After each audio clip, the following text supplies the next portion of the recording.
caros, uma ótima noite para todos vocês. Eu sou Leandro Roriz e esta é a Arte da Política. Sejam todos bem-vindos a mais uma live ao vivo. Como sempre, eu muito nervoso, tentando me acostumar a esse ambiente que faz parte do nosso atual cenário desde que iniciou-se essa pandemia. Então tudo hoje se faz virtualmente. E quero dizer para vocês que estou muito feliz de estar aqui mais uma vez para bater esse papo cabeça com vocês, dividir essas ideias e lembrando que o meu intuito aqui desde sempre foi e é ainda levar um pouquinho do conhecimento, dividir um pouquinho do conhecimento que venho adquirindo no âmbito do curso. Como todos vocês sabem, eu estou finalizando o curso de Ciências Políticas pela Universidade Uninter aqui em São Paulo. Então, para mim, os estudos fizeram grande diferença na minha vida. Eu creio que não poderia ter acontecido de forma melhor.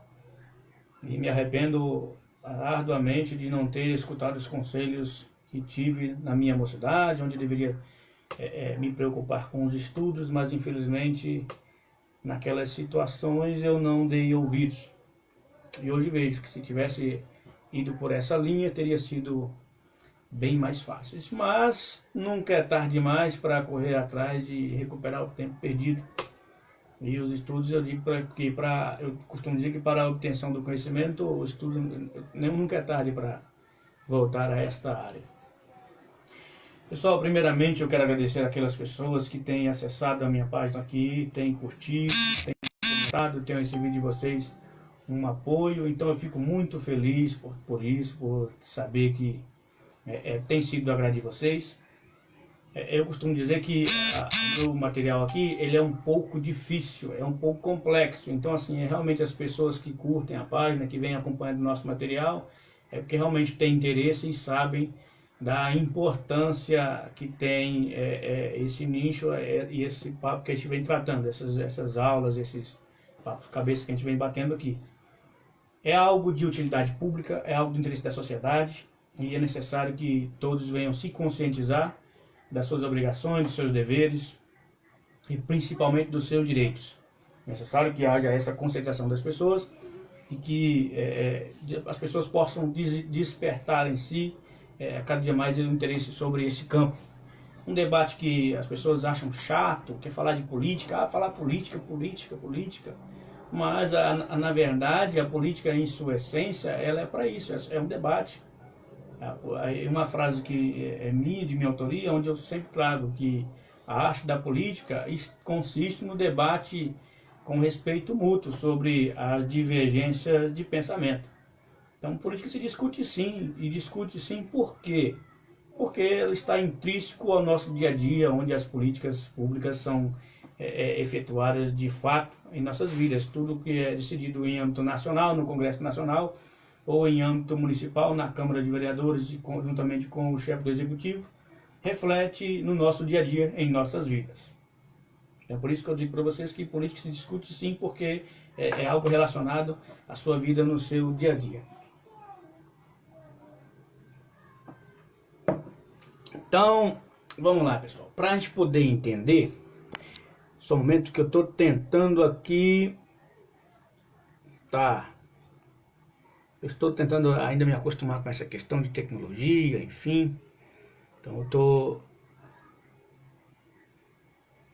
vendo aqui direitinho para poder dar continuidade a esse trabalho aqui.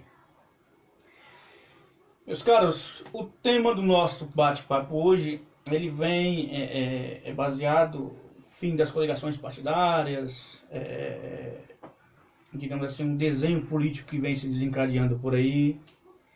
Lembrando que tudo que eu trago para vocês aqui, pessoal, não é as minhas posições do que eu acho, do que eu penso. O que eu trago para vocês são fatos realmente que são baseados de acordo com a Constituição, com as nossas leis e através também de estudos. Tem todo um levantamento, estudo empírico também sobre isso. Então, tudo que eu vou tratar com vocês aqui nunca vai ser no meu âmbito do que eu acho, do que eu penso, não. Vai ser no âmbito do dever ser. Porque como está lá bem especificado na página, a gente vai tratar sempre da política no âmbito do dever ser e não como vem sido aplicado. Bom, Então, eu não sei se vocês perceberam, mas nas últimas eleições, agora no âmbito municipal, para cargo de vereador e prefeito, enfim, eu não sei se vocês notaram, mas antigamente, eu lembro quando era rapaz, quando era moleque, né, eu pegava aqueles santinhos e ali vinha especificando ali a coligação que fazia parte daquela chapa.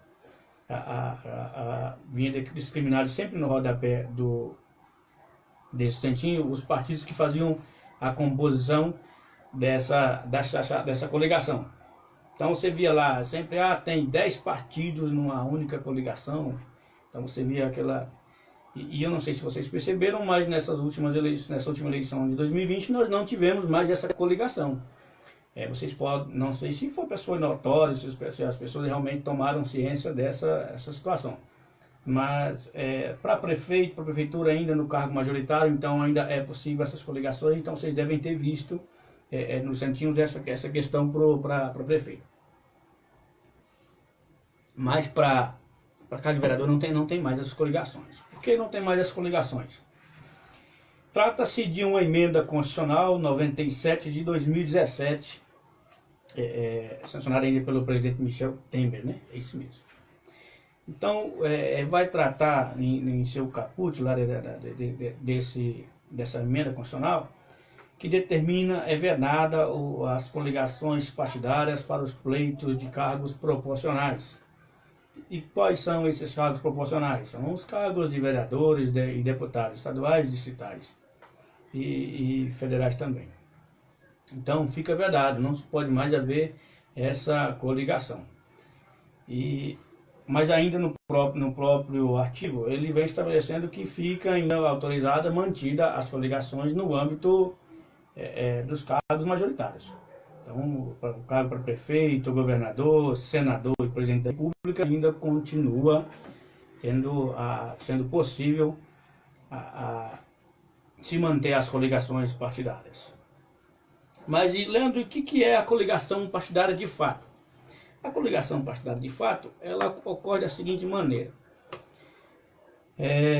Era comum aos partidos pequenos, partidos com poucas representatividades, eles se coligarem, se ajuntarem fazemos assim, uma aliança com os partidos maiores, para que eles cediam ali o seu tempo, ainda que sejam míseros segundos, no tempo de televisão e de rádio, enfim.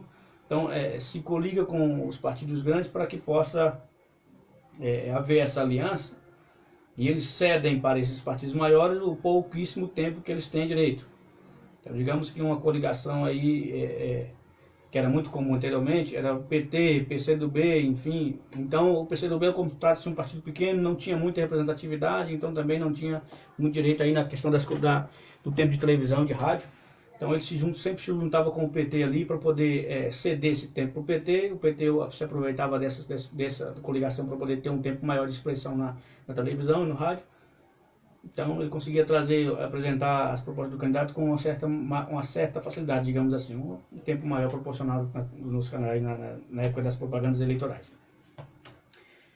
Com isso, o que era feito? Sempre tinha aquela questão de que você vota em Chico e elege Francisco. Por quê? Você votava no seu candidato, que você se identificava, que representava mais a sua linha de pensamento, você se identificava mais com o seu candidato, e você ia lá e votava nele. Você votava nele, mas de fato, para os efeitos eleitorais, você não votava nele, você votava na coligação.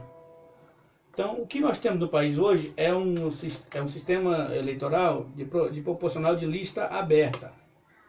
O que é essa lista aberta?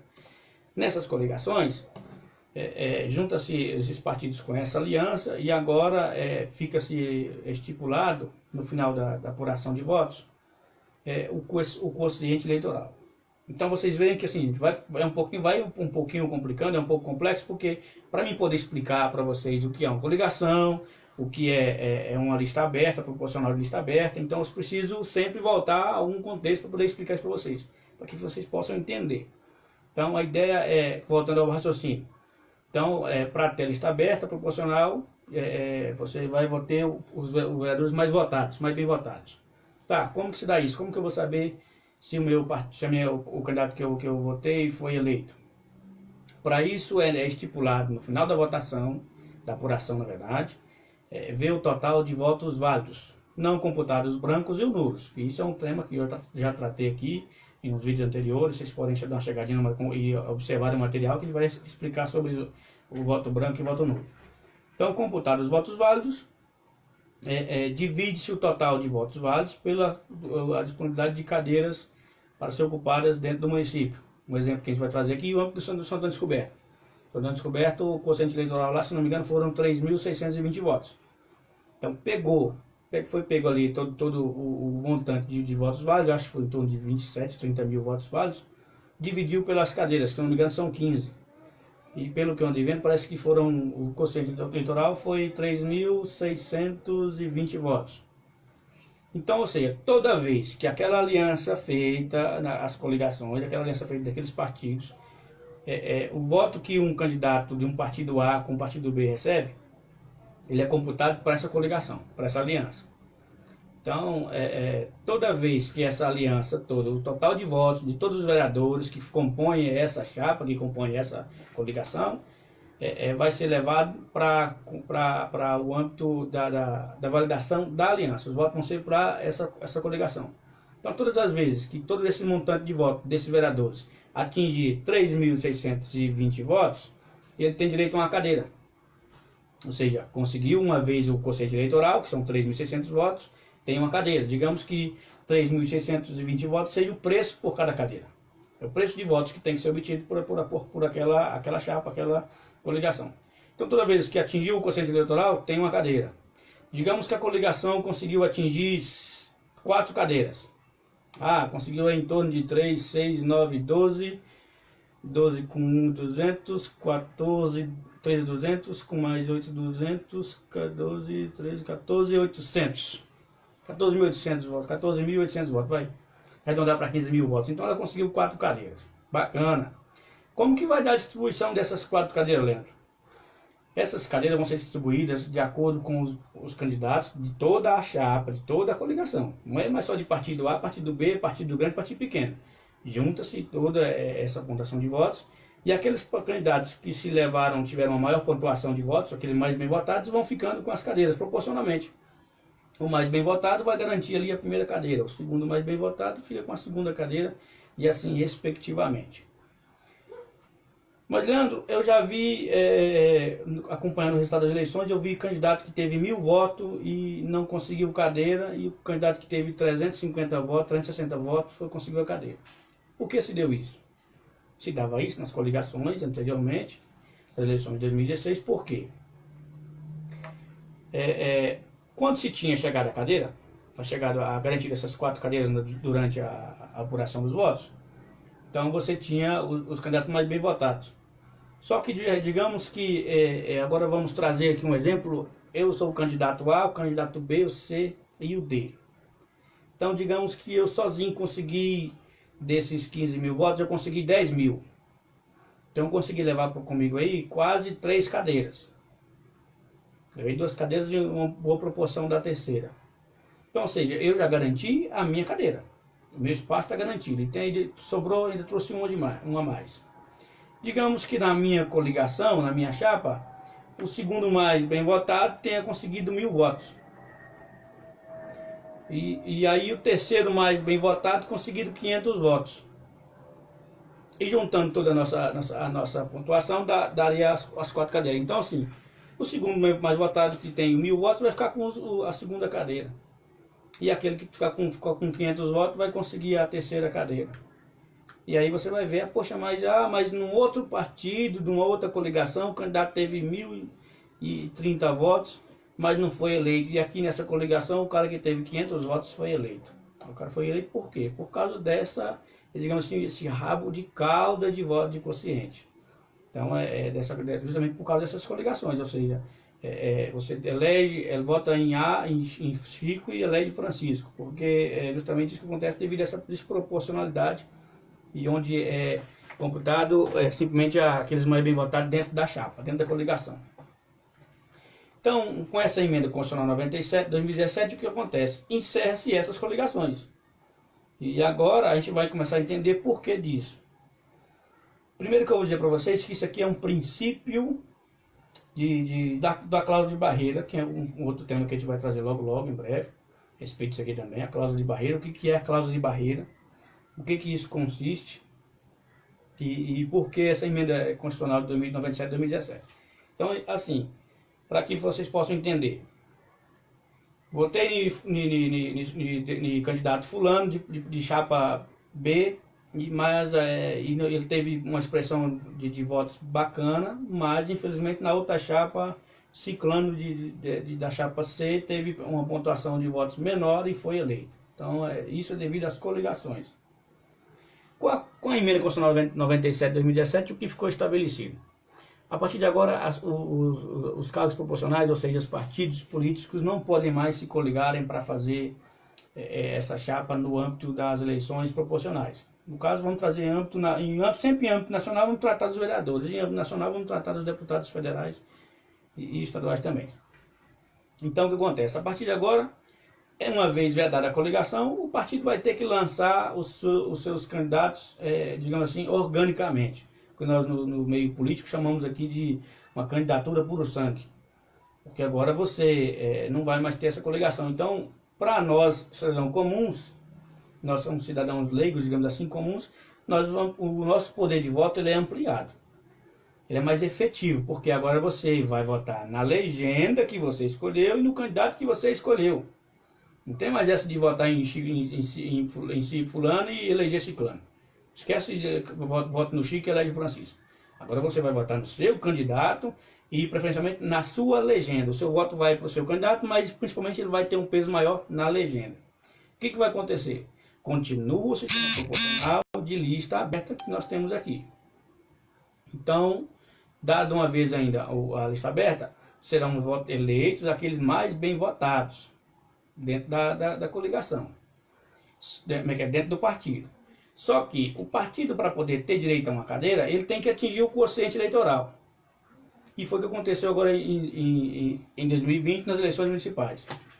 Partidos pequenos não tiveram assim tanto destaque, mas ressaltar que houve um destaque não tão proporcional, mas houve um destaque. E eu vou chamar a atenção de vocês para ele depois. Então, esses partidos pequenos agora têm as suas candidaturas orgânicas, não tem mais aquela coligação, então os seus candidatos vão trabalhar para o partido. Os seus candidatos vão tentar pleitear os votos para si, e levando em consideração que será computado na legenda. Como que se dá isso? Então, o quociente eleitoral de Santo Antônio foi 3.600 votos. A cada vez que o partido conseguir 3.600 votos, ele tem direito a uma cadeira. Conseguiu uma cadeira, beleza. Conseguiu 2 cadeiras, bacana. Como que se vai dar essa questão agora? Agora sim, pega dentro do partido, dentro da legenda que vocês votaram, que conseguiu atingir esse quociente 2 vezes. E aí vai pegar os 2 mais bem votados dentro do partido e não mais da coligação, onde você às vezes votava num candidato que você se identificava com sua linha de pensamento, com suas ideologias, e acabava que era eleito no lugar desse candidato um outro candidato com pensamentos totalmente adversos do que você realmente pensava. Então acontece, para nós fica bom porque o nosso voto ele é de feito, ele é de fato um voto válido, porque você vota na legenda e vota no seu candidato. Você não vai mais votar em coligação nem nenhuma aliança partidária. Então pega-se os 2 candidatos mais bem votados dentro do partido e coloca nessas 2 vagas, essas 2 cadeiras que o partido tenha conseguido de acordo com das vezes que conseguiu atingir o quociente eleitoral. Dado isso, há uma representatividade mais, digamos assim, pura nas câmaras de vereadores, porque agora vai ficar um pouco mais difícil para poder um vereador se eleger. Eu costumo dizer que assim, agora se vocês estavam se acostumados com aquela questão de corpo a corpo, do candidato chegar, abraçar a criança, aquela coisa toda, agora isso vai se dar com mais frequência. Porque agora uma eleição para vereador não vai ser mais tão fácil, porque agora com a coligação ficava fácil, você obtinha tantos votos, a coligação tinha tantos votos, atingia tantas vezes o quociente eleitoral, e agora com os partidos pequenos vai ficar um pouco mais difícil. Então, essa situação de se eleger vereador no município, realmente agora a pessoa vai ter que ter um conhecimento dentro do município muito grande e, enfim, vai ter que batalhar realmente para conseguir esses votos aí. Então, voltando lá, desde que assumiu essa questão, desde que veio essa emenda 97 de 2017, fica estabelecido que é vedado as coligações no âmbito proporcional. Então, inclusive eu vi uma questão lá no São Descoberto, ali no candidato do PSC, o vereador José Filho, que foi eleito, e logo atrás ele estava a candidata Célia Urani. Ele com 362 e ela com 360. Leandro, mas por que ele foi eleito com 2 votos só na frente dela? Essa pontuação se deu porque agora também com a instituição da emenda constitucional 97 de 2017, fica estabelecido que se o partido conseguir atingir 3 cadeiras dentro da Câmara de Vereadores, atingiu 3 vezes o quociente eleitoral, como que se vai dar isso? Não basta agora simplesmente pegar os 3 mais bem votados. Você vai pegar os 3 mais bem votados, mas desde que, para poder alcançar essa cadeira, o candidato ele tem que ter no mínimo 10% do quociente eleitoral. Ou seja, ele tem que ter no mínimo 362 votos. Então, para você ter uma ideia mais ou menos de como que se dá isso. Se o quociente eleitoral, digamos, ser 3.620, 10% disso seriam 362 votos.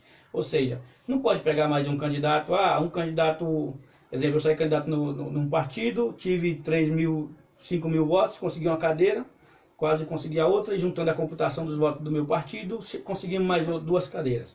Beleza. Então eu estou eleito. Eu consegui atingir a minha pontuação do quociente eleitoral, então eu consigo garantir a minha vaga na Câmara devido à minha pontuação de voto ter sido bem expressante. Então, agora, para o segundo e terceiro colocado, pega-se o segundo mais bem votado. Se ele atingiu, se o cara atingiu, o cara não conseguiu atingir o quociente de 3.600, mas o cara conseguiu 700 votos. O cara vai ser eleito? Vai. Porque ele é o segundo mais bem votado dentro do partido e ele conseguiu ultrapassar os 10% do quociente eleitoral. Estamos tratando aqui de 3.620, então 362. Então 362 é o 10%. Ele conseguiu passar os 10%, então está eleito, tem direito à segunda vaga. O candidato que ficaria com a terceira vaga, com a terceira cadeira, o cara não conseguiu, o cara conseguiu 360 votos. Digamos assim, vamos trazer hipoteticamente o caso aqui da Célia, mas do Zé Filho. A última cadeira ficou com o Zé Filho porque ele passou o 10%, 362. Então 360 seria o 10%, mas como era uma cadeira só, então a última vaga ficou com ele. Se ela consegue 3 votos, conseguiria ficar com essa cadeira. Então é nesse âmbito que, assim, digamos assim, fica essa candidatura puro sangue nos partidos, onde você tem um poder de voto mais efetivo, de fato, você consegue votar e conseguir, não hipoteticamente falando, eleger o seu candidato que representa a sua linha de pensamento, a sua ideologia, e você consegue votar na legenda que você quer, não tem mais coligação. As coligações agora ficam só para os âmbitos majoritários, para os cargos majoritários, prefeito, governadores, senadores e o presidente da República. Então até aqui eu espero ter trazido para vocês um conteúdo que vocês possam ter entendido. E agora, passando desse tema, eu vou trazer para vocês um estudo, dados que eu andei fazendo. Fui fazer um levantamento dos dados para poder acompanhar o desenho político que vem se desencadeando dentro do cenário em âmbito nacional. Como assim, Leandro? Eu, na minha posição de cientista político, eu afirmo para vocês que é mais fácil estudar esses dados em âmbitos municipais, de acordo com os dados que nós obtivemos agora em 2020, para poder fazer uma análise em âmbito nacional. Por que eu falo isso? Porque, na verdade, uma eleição municipal é muito mais importante do que um âmbito nacional. Não estou menosprezando o cargo majoritário de presidente da República, deputados federais, enfim. Eu estou explicando para vocês que no município a política inicia-se de fato. É onde tudo começa. É onde as decisões do legislativo e do executivo do município vão refletir de fato diariamente na sua vida. Por que isso acontece? Porque é onde o sistema político aponta que se inicia. Então é por aqui que tem no âmbito municipal que vai começar as políticas públicas de fato interferir no seu dia a dia. Então, a representatividade no âmbito municipal, ela tem um grande peso também no âmbito nacional. Digamos que os dados no âmbito municipal sejam mais puros e representam mais uma realidade. Eu vou falar para vocês aqui agora. Em 2022 a gente vai confrontar esses dados e ver o que vai dar. E garanto para vocês que dificilmente eu vou errar isso aqui. Gente, o cafezinho não tem coisa melhor. Então vamos lá. Eu analisando os dados, eu consegui observar o desenho político que vem se desencadeando por aí. Todos nós sabemos que desde o início da nossa democracia, o PMDB, hoje intitulado MDB, foi o partido que mais obteve número de prefeituras dentro do âmbito nacional. Foi o partido que mais comandou prefeituras no país. Então eu venho analisando esses dados de 2016 para agora para 2020, de acordo com as fontes, e para analisar o desempenho desses partidos, o desempenho desses partidos no âmbito nacional. Como que foi o ganho, se perdeu prefeitura, se ganhou prefeitura, qual que é a importância disso, qual o crescimento que vem tendo. Então, dentro dessa área, eu destaco agora para vocês aqui que houve um crescimento grande, expressivo na verdade, de partidos de direita e de centro com alinhamento à direita. Por que eu falo centro com alinhamento à direita? Gente, esquece esse negócio de falar, eu sou centro-esquerda, eu sou centro-direita. Não. As pessoas que falam que têm esse pensamento, elas são pessoas que não têm uma educação política, não têm um conhecimento político de fato. Porque só existem 3 posições no espectro ideológico dentro do cenário político que nós temos. Ou você é direita, ou você é esquerda, ou você é centro. Agora, você pode ser uma pessoa de centro com alinhamentos tanto para a esquerda ou para a direita, com tendência para a esquerda ou com tendência para a direita. Ou até mesmo com 2. Quando você tem esses 2 alinhamentos, você é uma pessoa centralizada. Você realmente tem posição. Você é centro. Então você pode ter, eu estou de centro, mas eu tenho algumas tendências com a direita. Ou mais com a direita, ou menos com a esquerda, ou mais com a esquerda e menos com a direita, enfim. Você vai ter sempre uma posição no espectro ideológico. Então houve esse crescimento desses partidos de direita e de centro com alinhamento à direita, com as tendências à direita. E isso ficou evidente, porque quando isso acontece, não é os partidos que estão crescendo, é a expressão popular que vai se tendendo para essa direção. Entendeu? Então, os partidos cresceram, não, o partido não cresceu. A população nacional que há esse movimento desse pensamento, desse espectro ideológico da população em âmbito nacional. Ou seja, a vertente que tem no momento é essa, é de direita, um segmento do lado da direita. Então, é esse destaque que eu quero trazer para vocês. Então eu titulei aqui os partidos que mais obtiveram sucesso, digamos assim, que obtiveram mais ganhos nas prefeituras no âmbito nacional. Com destaque para o DEM. O DEM ele saiu de 274 prefeituras em 2016 para total de 476 agora em 2020. Foi um aumento aí de 74% em suas prefeituras. O PP também teve um aumento bem expressivo, que ele pulou de 499 para 698 prefeituras de 2016 para 2020. Foi um aumento aí de 40% das suas prefeituras. E o Partido Republicano também, de 106 para 214, ou seja, dobrou o número total de prefeituras. Foram 102% de crescimento de 2016 a 2020. E o PSL, que na verdade seria o partido do presidente da República, mas até então ele ainda segue meio que sem partido. Eu vejo ali uma tendência, uma negociação dele com o lado para poder tentar se filiar ali ao PP, mas também há essa questão, a possibilidade de ele voltar ainda para o PSL, porque enfim, o partido que ele queria lançar não vai dar tempo para poder, digamos assim, até chegar a 2022. Então, provavelmente esse partido que ele tentou lançar, que ele tentou fundar, não vai chegar para 2022, não vai ter essa possibilidade. Então ele está tentando ali, não sabe se volta para o PSL, mas também essa negociação com o PP. Então é bom ficar de olho nisso, porque isso tem uma grande representatividade. E como eu disse para vocês, o MDB ainda é o partido com o maior número de prefeituras dentro do país.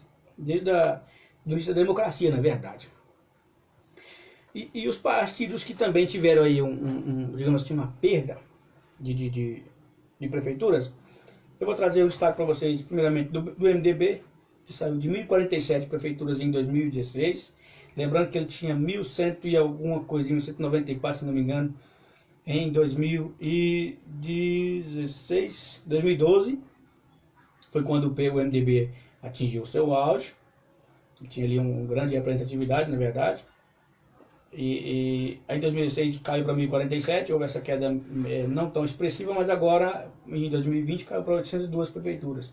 Houve uma perca aí de 23% das suas prefeituras de uma eleição para outra, de um pleito de 16 para 20. PSDB caiu de 806 para 503 prefeituras, também é muito expressivo o número de perdas desse partido, foram 33,8% das prefeituras perdidas. E aqui eu quero trazer um destaque para vocês, e eu quero bem enfatizar isso, porque assim, todos esses partidos eu consegui trazer a trajetória deles de 2016 para 2020. O PT eu fiz uma coisa diferente, eu comecei a trazer de 2012.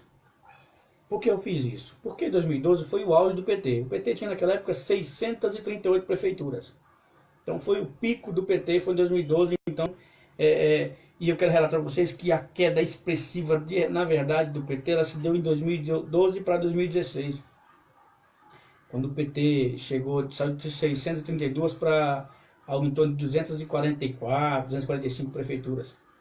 E agora em 2020 cai mais uma vez para 183 prefeituras em 2020. Perca de 71% nesses 8 anos. E eu quero fazer digamos, uma adenda sobre essa questão. Por quê? Porque fica evidente que o PT passou por todo esse desgaste político e agora eu vou dar o meu conselho, gente, como cientista político, como uma pessoa que não estou aqui para puxar lado, não, como eu falei para vocês, eu não vou aqui, vocês não vão me ver aqui ter uma tendência de pensamento nessa questão, não estou aqui para defender direita nem esquerda, estou aqui para fazer análise de dados. E uma vez as análises feitas e concluídas, a gente tem os resultados e traz as nossas conclusões. E a conclusão que eu faço desses dados do PT é que, inclusive eu venho falando isso desde o início dessas campanhas municipais, eu até mesmo antes de começar as campanhas, eu comentei aqui em casa com a minha esposa, em que, enfim, na minha concepção, olhando todo esse cenário, trazendo essa análise, o PT não teria que ter colocado um candidato na Prefeitura de São Paulo para concorrer a essas eleições. Por quê? Porque é simplesmente para queimar gordura, é um desgaste político, é simplesmente para cada vez mais destruir a imagem do partido, que perde um pouco a sua credibilidade. Então é desnecessário, seria bem mais fácil, seria, digamos assim, aconselhável que o PT fizesse uma aliança, ali, uma coligação, para poder com os outros partidos de esquerda, tentasse achar ali um meio termo para poder apoiar um único candidato, que não fosse um candidato exclusivamente do PT, para poder tentar se manter e começar a reconstrução do partido. E a mesma análise eu faço agora também no âmbito nacional. O PT não tem condições de lançar um candidato a presidente da República. Porque há um desgaste político notório, todo mundo sabe bem disso. Então, se você sabe que estava, eu vou trazer isso bem para vocês explícito, que estava ainda nesse cenário polarizado, então para que você tentar trazer uma imposição só por questão de que é esperado do partido colocar um candidato? Mas só porque é esperado você realmente tem que colocar e sacrificar a imagem do partido? Então, assim, eu acho que não é bem por aí. Seria bom, aconselhável ao partido esquecer essas eleições e tentar se focar ali na tentativa de fazer uma aliança com outros partidos para poder ter digamos assim, uma questão mais fácil e começar a reconstrução do partido do zero. E começar primeiramente pelos dirigentes. Não adianta você tentar renovar uma coisa, sendo que na direção tem pessoas ali de mente fechada que não querem realmente entender que as coisas não são bem por aí. Então, nesse sentido, gente, agora trazendo as análises sobre esses dados que eu fiz, o que acontece? há claramente um novo desenho político que vem se instaurando por aí. Como assim? Fica constatado que começa a se desenrolar um novo alinhamento político. O que é o alinhamento político? É um novo movimento político que vem se desenhando agora em 2020, que já havia acontecido lá atrás, em 2006. E eu quero, se tiver a oportunidade de hoje, comentar com vocês um pouquinho sobre isso.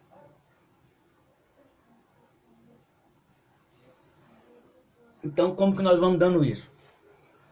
Começa a ver se desenhar esse novo desenho como assim, havendo uma despolarização. Em 2018 nós vimos que simplesmente só tinha dois candidatos. Só tinha, na verdade, duas polaridades no país. Ou você é petista ou você não é petista, você é bolsonarista. E então não tinha um meio termo. Não tinha um desenho para você poder ficar, tentar se resolver nesse meio, tentar uma ideologia nesse meio. Não, estava tudo muito polarizado, era tudo muito extremo, as pessoas estavam todas acaloradas, com os seus nervos à flor da pele, os seus hormônios aflorados. Então tinha aquela, digamos assim, essa ira das pessoas, enfim, tanto de um lado quanto do outro, um extremismo desnecessário. Então havia essa polarização. Ou era PT ou era Bolsonaro, então não tinha um meio termo. Tanto que foi assim que se deu as eleições. E eu digo para vocês aqui, o Bolsonaro foi eleito presidente da República, e eu respeito democraticamente porque foi eleito pelo processo democrático. Já disse para vocês aqui que não me representa as minhas ideias, os meus pensamentos, e já vou trazer isso para vocês explicar o porquê. Mas assim, só foi eleito porque no segundo turno, e eu confesso a vocês que no primeiro turno eu tinha candidatos, digamos assim, mais favoráveis, melhor do que o Bolsonaro, mas ele foi eleito por quê? Por uma circunstância. As pessoas estavam tão estarrecidas com o que vinha acontecendo no cenário político, todos esses escândalos de corrupção, essas movimentações, essas manifestações populares no país afora. Então, tinha aquele extremo, ou é PT ou é Bolsonaro. Então, para não votar no PT, porque as pessoas não queriam mais o PT no governo, acabou votando no Bolsonaro. Até que não era o candidato do Bolsonaro, era eleitor e simpatizante com o Bolsonaro. Mas para que o PT não ganhasse, para não ver o PT, a pessoa foi lá e votou no Bolsonaro. Então, para você ver como é que estava tão polarizada essa questão. E agora com o âmbito nacional 2020, agora em um âmbito municipal, a gente consegue ver uma despolarização aí. Começa agora partido de centro terem aí um destaque maior. E eu trago uma ênfase aqui para os partidos pequenos, que agora vão começar a se movimentar mais. Vai haver um trabalho agora estratégico para saber como que vão ser distribuídos os recursos do fundo eleitoral, que também é tema de um outro tema que nós vamos tratar aqui. Já tem até elaborado, já está pronto. É só gravar e trazer para vocês. Para você entender o que é o fundo partidário e o que é o fundo eleitoral. E tudo isso eu falo para vocês, gente. O meu nicho aqui, o meu conteúdo, ele é complexo, ele é necessário, ele é difícil, mas é necessário para que a gente venha entender, para a gente saber o que acontece em nosso município. Para saber o que acontece em municipal, para que nós não sermos enganados pela mídia, pelos apoiadores do governo, enfim. É necessário que a gente venhamos aprender para poder saber realmente do que se trata. Para não ficar perdido no noticiário. O noticiário noticiou e a gente não entendeu e vai ficar por aquilo mesmo. Então, a ideia aqui é dividir um pouquinho do conhecimento com vocês. Mas voltando lá, começa a haver esse destaque dos partidos pequenos. E isso é bom, porque daqui começa a surgir novos nomes, novas figuras. E vou tratar disso aqui com vocês daqui a pouco. Então, havendo essa despolarização, é bom para a própria democracia. Porque sai daquele extremismo de direita e de esquerda. E agora surge novos nomes, tanto dos partidos pequenos desse espectro ideológico, para poder fazer frente a essa, digamos assim, essa nova eleição nacional. Porque quando chegar em 2022, para não ficar aquela polarização de novo, PT e Bolsonaro. E assim, gente, qualquer governo, não estou aqui falando que tem que ser PT, que tem que ser de esquerda, tem que ser de direita. Qualquer governo que seja eleito, tem que ser eleito e governar com seriedade. Porque no meu ponto de vista, agora falando no meu ponto de vista, não mais como político, mas como ser humano, cidadão, como um eleitor brasileiro, qualquer candidato, qualquer governo que venha ameaçar as instituições, aceita em suas reuniões ministeriais seus ministros desrespeitarem e atacarem os outros poderes, não tem respeito com digamos assim, a cultura do nosso país, porque o nosso país é um país extenso, ele é enorme, tem uma vasta dimensão. Então tem pessoas do Norte, Nordeste, Sul e Centro-Oeste que sempre vai ter uma diferença cultural. Até mesmo porque nós viemos de uma colônia que na verdade teve, ou passou por uma disputa, digamos assim, imperial na época, para poder destacar. Então nós temos influências aqui portuguesas, holandesas e francesas. Então tem todo esse espectro que envolve a cultura do brasileiro. Então o brasileiro nunca vai encontrar vir em São Paulo e encontrar aqui em São Paulo um cara que vai falar numa língua todo mundo unificado, no mesmo sotaque. Então sempre você vai ver em São Paulo, aqui é o ponto, digamos assim, mais miscigenado que tem no nosso país. Porque em São Paulo você tem goiano, você tem paulista, você tem sulista, você tem nordestino, você tem maranhense, tem piauiense, tem pernambucano. Então assim, são totalmente culturas diferentes. E cabe a nós respeitar. E quando você profere palavras, comentários afrontosos a essas culturas, e não só essas culturas, mas também comentários homofóbicos, xenofóbicos e racistas, você acaba contribuindo para que haja um insulto à violência, um desrespeito a essa miscigenação, a esses pensamentos ideológicos, tanto no âmbito racional, tanto no âmbito internacional, se tratando da xenofobia. Você acaba desrespeitando as pessoas com uma tendência sexual diferente da sua. Então, assim, se você quer ser respeitado, você tem que também dar o respeito. Então, qualquer governo que estiver no governo, à frente do país, e que tome essas atitudes, ao meu ponto de vista, não merece ser eleito, não merece governar. Porque quando você é eleito, você não está aqui, você não foi eleito, você não vai governar só para a sua base eleitoral. Você não vai governar só pelas pessoas que se identificaram com a sua ideologia. Você usa essa ideologia para chegar no governo. Mas quando você está no governo, você esquece ideologia e agora vai trabalhar no âmbito nacional, para todo mundo, de forma geral. Então você não é mais presidente ou governador ou prefeito de uma linha de pensamento à direita. Você é governador ou prefeito de toda a cidade, de todo o município. Todas as pessoas que fazem parte, que compõem esse sistema. Então é nesse sentido que eu falo para vocês que começa a haver uma despolarização. E é importante destacar aqui um candidato que eu começo a falar que é necessário as esquerdas fazerem essa aliança, porque no âmbito majoritário pode.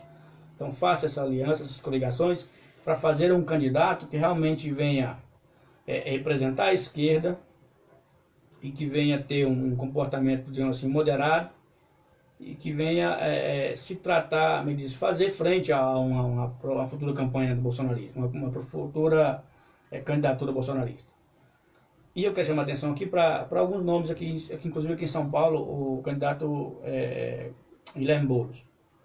Por que falar do Guilherme Boulos? Porque assim, é um cara que ele começou essa questão, esse olhar político, essa carreira política, no mundinho dele, digamos assim, no meio eleitoral ao qual ele pertence.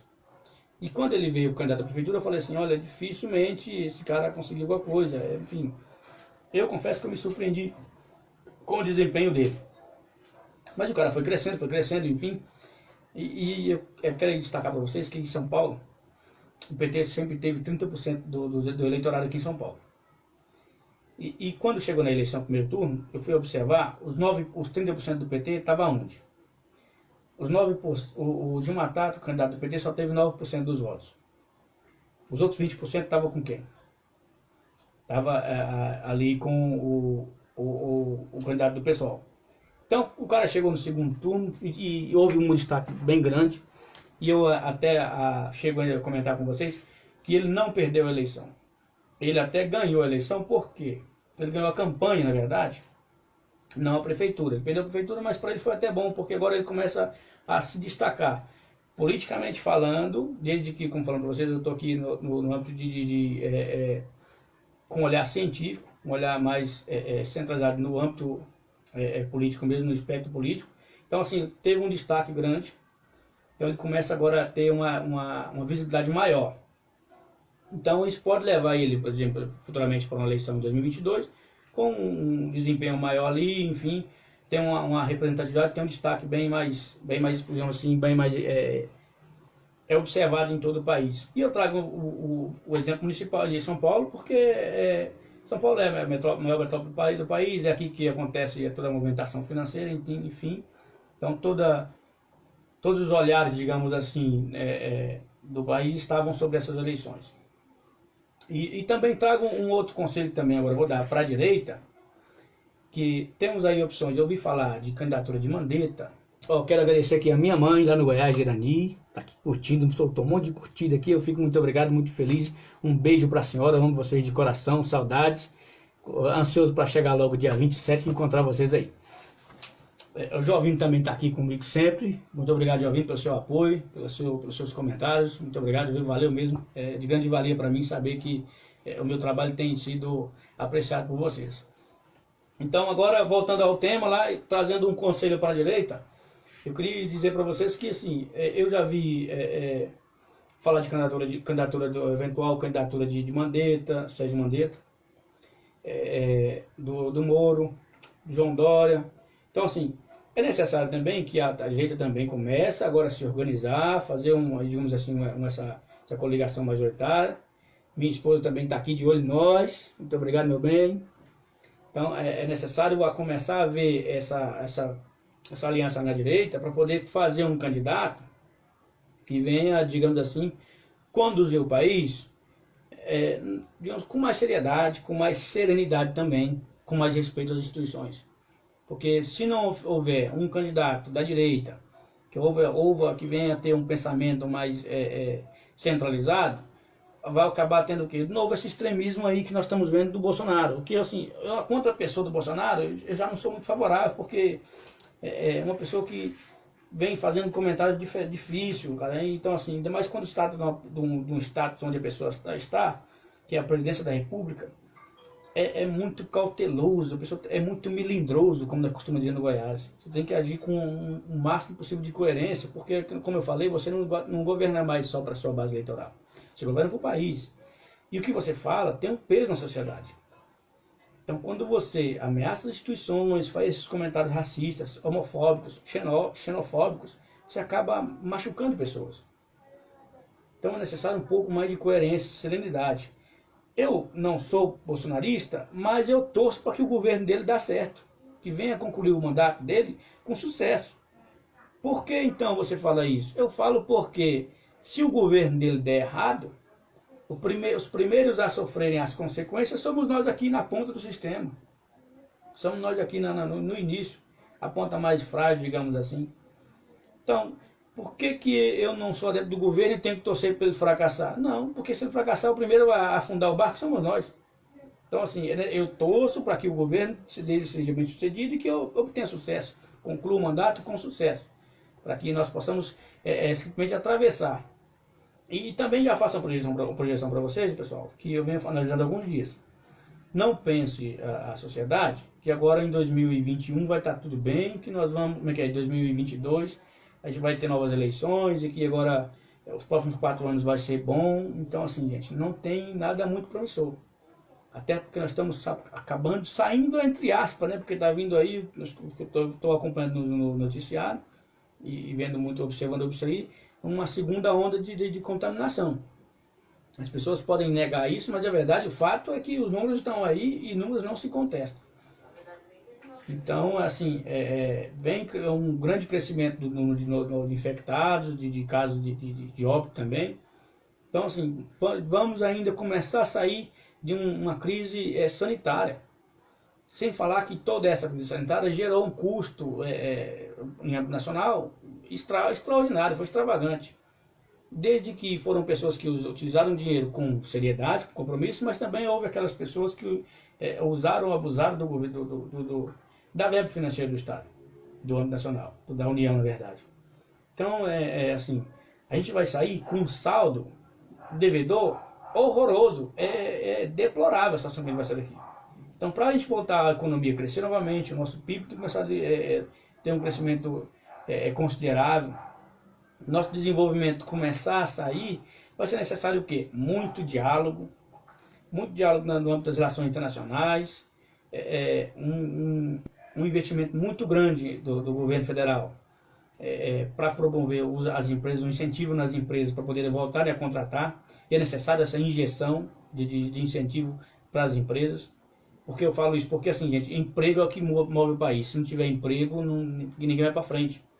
Não dá para manter auxílio emergencial 2 anos, 3 anos, 4 anos, 5 anos. Necessário, o auxílio é bom, foi fundamental. Foi fundamental para poder aquecer um pouco, manter a economia girando, o capital girando dentro do comércio nacional e também para sustentar, chegar a trazer, botar comida na mesa daquelas pessoas que mais necessitavam. Houve aí os seus excessos, aquelas pessoas que não mereciam ter recebido e que receberam, houve, mas é falha do sistema. Fica uma lição, o sistema do governo precisa ser corrigido. O sistema que faz essas análises, esses cruzamentos de dados, essas análises, tem que ser corrigido. Por quê? Para que não venha mais acontecer o que acontecemos aqui. O montante que foi pessoas receberam indevidamente é exorbitante. Então é necessário que haja também essa correção. Então vocês veem que assim, eu vou falando aqui, uma coisa vai levando a outra. Então assim, por isso que eu resolvi fazer hoje ao vivo, porque se eu fosse gravar, não iria dar muito sucesso. Então assim, foi bom, assim, foi importante, foi de extrema importância. Mas a conta disso agora para eles pagar. Então, vai sair do meu bolso, vai sair do seu bolso, vai. Mas agora, qual é a função do governo? Qual é a função do Estado? É incentivar as empresas para que elas possam voltar a contratar. Ter incentivos fiscais, isenção de impostos, exoneração na folha de pagamento. Tudo isso é custo para o Estado? É custo para o Estado, mas vai ter que ser assim, vai ter que ser árduo. É melhor, digamos assim, sacrificar, para poder sacrificar agora na carne um pouco, para poder depois sair por cima desse lamaçal, sair desse atoleiro, e olhar para trás e falar, tá vendo as medidas que nós aplicamos, por mais que foram árduas, nós conseguimos sair. Então tem que ver, injeção fiscal, incentivo fiscal do governo, isenção de impostos para as empresas, alguns impostos que sejam possíveis, que sejam cabíveis, desde também que não venha desonerar totalmente a nossa folha, desde que não venhamos ficar sem receita nenhuma. É necessário um trabalho para poder trazer de fora o investimento financeiro. É possível o quê? Fortalecimento das instituições e um governo de seriedade. Porque por vez que você começa a atacar as instituições, você dá descrédito, você fala em pegar em armas, você leva o quê? Leva uma desconfiança lá para o exterior. Então como é que você vai captar investimento lá fora? Se você não traz uma estabilidade jurídica dentro do país. Se o país está estável, ninguém lá fora vai querer colocar seu dinheiro num país que ninguém sabe o procedimento que vai ser tomado, de acordo com essa inconstância, de acordo com essas incisões do Estado, enfim, de um sobre o outro, de um poder sobre o outro. Então é necessário seriedade. Primeiramente, seriedade, serenidade e trabalho, realmente com vontade de trabalhar, para poder tirar o país dessa situação e para ele poder começar a se recuperar. Então, o nosso plano de recuperação é muito grande, vai ser daqui, pelo menos, eu digo mais ou menos assim, para poder o país voltar a andar nos trilhos, mais ou menos 10 anos. Então, não façam muitas projeções. Os prefeitos que foram eleitos agora em 2020, para 2021, também ajam com sabedoria, com consciência, pensado cada centavo que vai ser utilizado, porque não é ano também, não vai ser um mandato aí de fazer muitas coisas. Vai ser um mandato de pensar, tentar trazer o máximo de benefício à população, sim, claro, mas desde que com responsabilidade fiscal. Porque não vai dar para fazer muita coisa também não, até porque não vai ter verba suficiente da União para isso.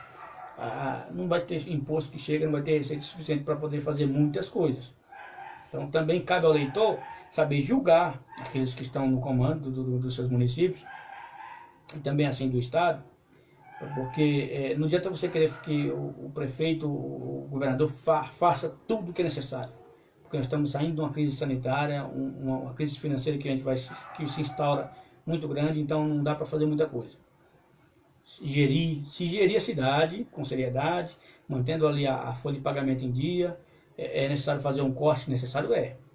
Eu acho desnecessário o cargo comissionado, contratados que não têm uma produtividade suficiente, que venha satisfazer a necessidade do município. Então é necessário fazer, quando se fala em reforma política, uma reforma administrativa, é muito superficial. E eu sou da parte que o meu pensamento é que essa reforma tem que ser incisiva. Ela tem que partir de dentro do sistema político, dentro do sistema municipal, dentro do sistema estadual e nacional.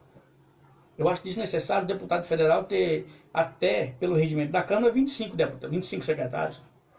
Eu trouxe agora o tema agora do outro vídeo que nós temos aqui também, no nosso portfólio, a segunda máquina legislativa mais cara do planeta.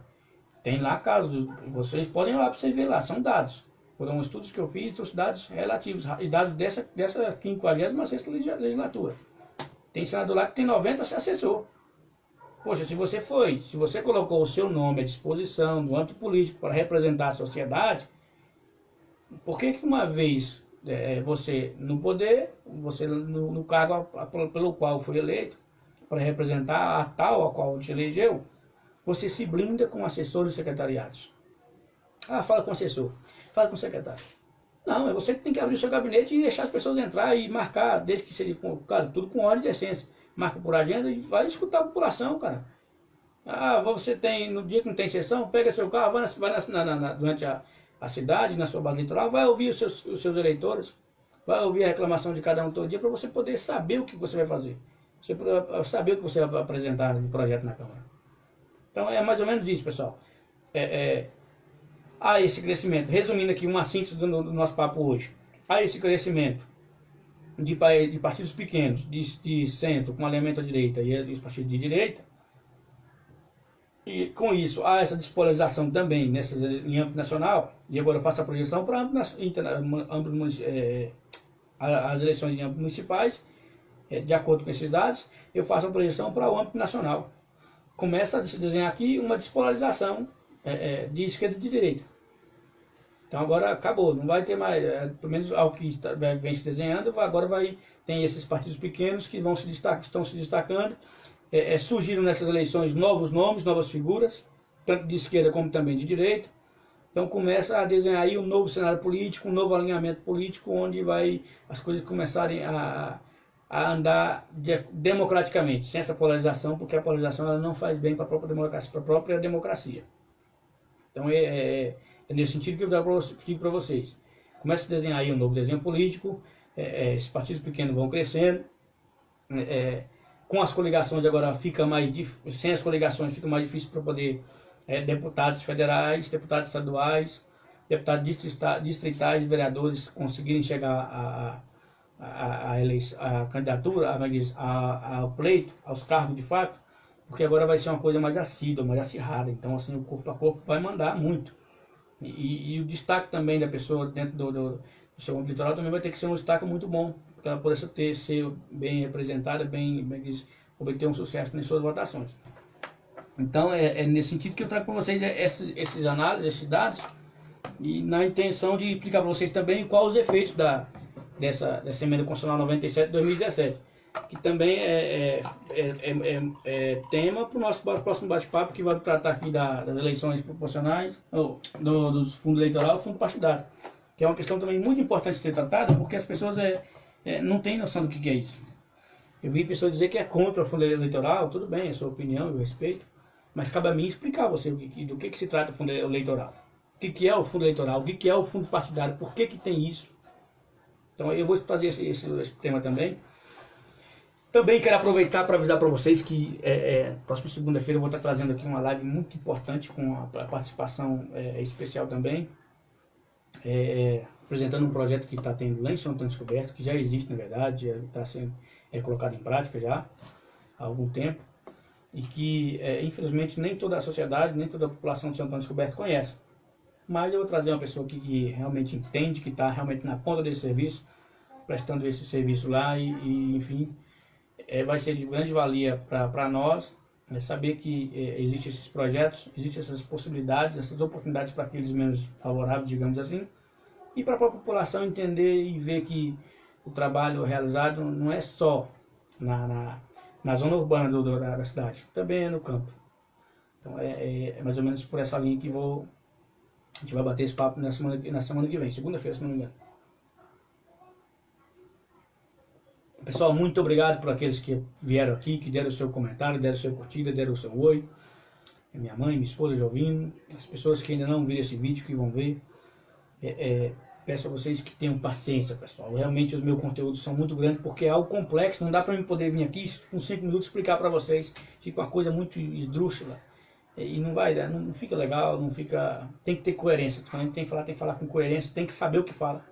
Tem que falar com autoridade, porque quando você coloca a sua cara à disposição assim, para poder bater esse papo, você tem que saber o que você fala para poder, numa hora necessária, você saber responder com precisão. Tá ok, pessoal? Gente, muitíssimo obrigado mais uma vez por acompanhar nossa página, por compartilhar, por comentar. Como eu sempre falei, vocês curtem, vocês comentem, compartilhem, me ajudem a divulgar, a levar um pouquinho do conhecimento, a poder bater esse papo com as pessoas entenderem do que realmente é a política, porque a política se discute sim.